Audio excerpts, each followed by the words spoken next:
Baik, sebelum saya mempresentasikan paper mata kuliah kewarganegaraan, perkenalkan, nama saya Tommy Andreas Lase, NIM 17250200, Program Studi Teknologi Informasi. Baik, saya akan memulainya dari judul yang saya ambil, yaitu Rekonstruksi Urgensi Digital Citizenship dalam menghadapi krisis civility di era media sosial.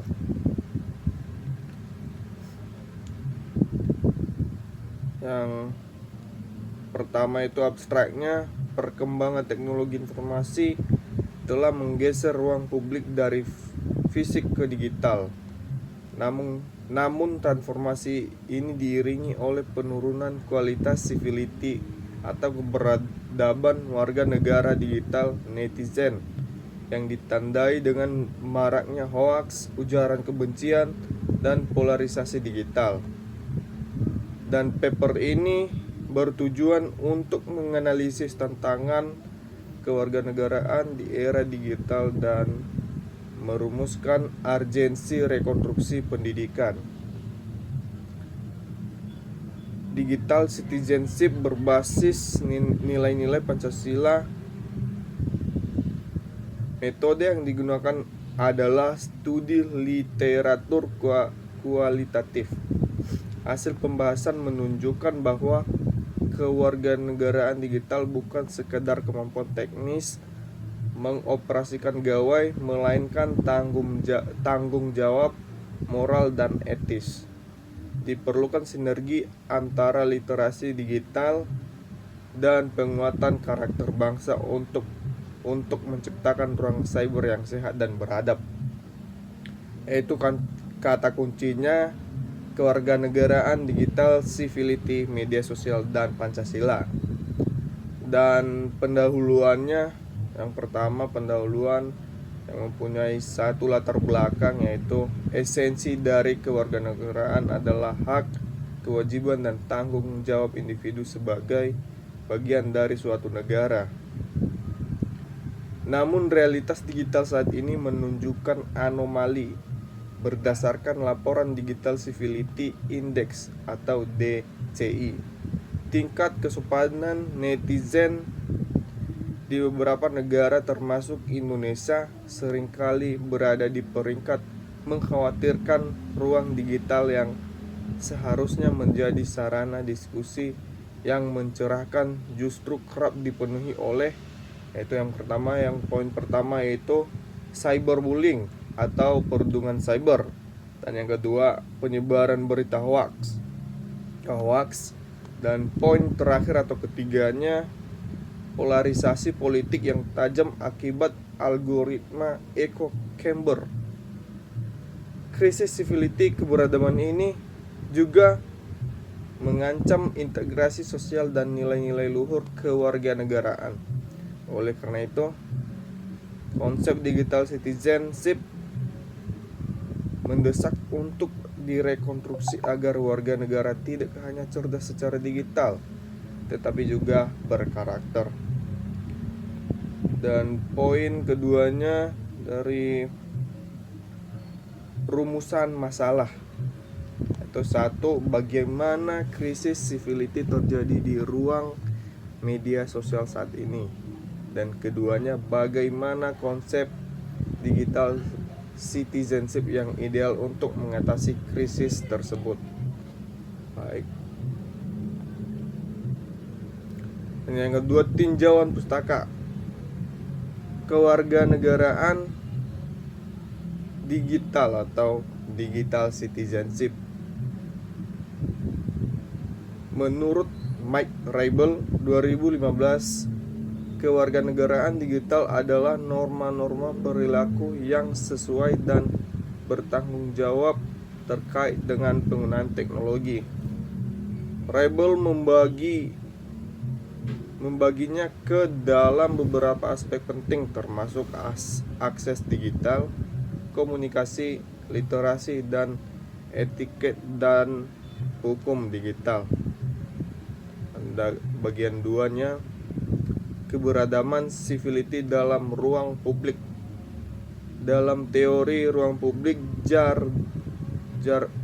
Jurgen Habermas, komunikasi yang ideal harus didasarkan pada rasionalitas dan saling menghormati. Dalam konteks Indonesia, civility berakar pada sila kedua Pancasila, yaitu kemanusiaan yang adil dan beradab, yang menuntut setiap warga negara untuk memperlakukan orang lain dengan tegang rasa, baik di dunia nyata maupun nyata. Baik, kita masuk di poin ketiganya pembahasan, anatomi krisis civility di media sosial. Krisis keberadaban di media sosial dipicu oleh beberapa faktor psikologi dan teknis.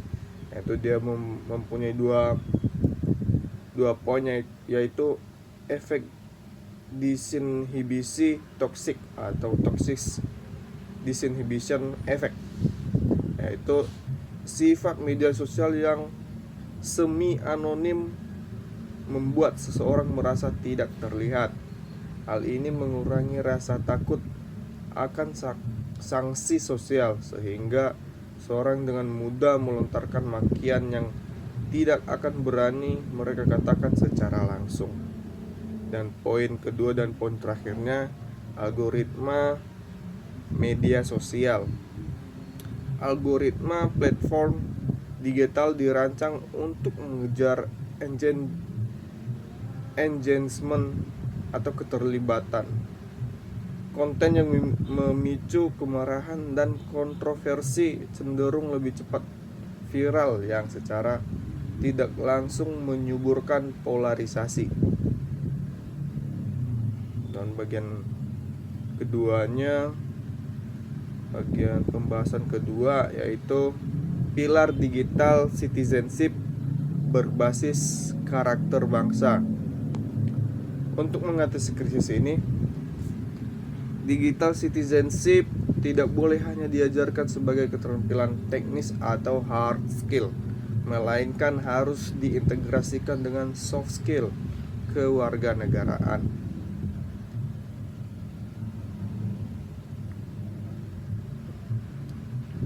Yaitu di sini saya mempunyai beberapa poin, yaitu pilar kewarganegaraan digital, yaitu implementasi perilaku beradab, digital etiquette atau etiket, menghargai perbedaan pendapat dan tidak menggunakan kata kasar saat berkomentar. Dan poin ketiga, digital literasi, melakukan cek and recheck, tabayun sebelum menyebarkan informasi demi memutus rantai hoaks. Dan poin ketiga dan poin terakhirnya, yaitu digital responsibility atau tanggung jawab, menyadari bahwa setiap ketikan di media sosial memiliki konsekuensi hukum, yaitu UU ITE dan moral. Baik, itulah dari beberapa poin dari pilar digital citizenship berbasis karakter bangsa. Dan saya akan melanjutkannya, integrasi nilai Pancasila ke dalam aktivitas digital adalah kunci.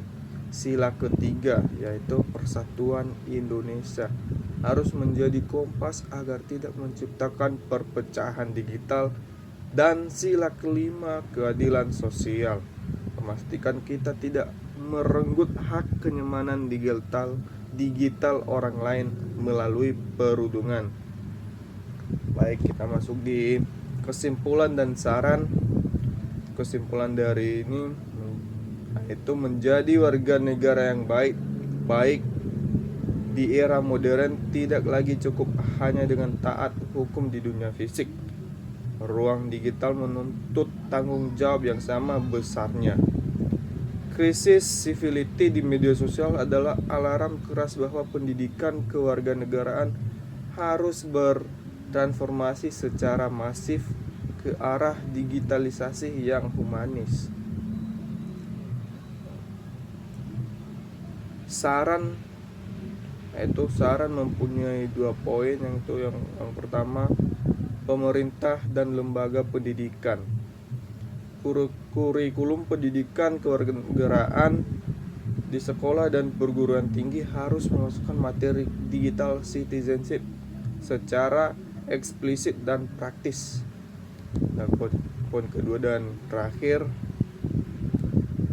masyarakat atau warganet perlu menumbuhkan kesadaran mandiri, mempraktikkan etika digital, saring sebelum sharing, dan memperlakukan manusia di balik layar gawai dengan penuh penghormatan. Baik, sekian dari presentasi saya. Jika ada kesalahan kata, mohon dimaklumi. Terima kasih.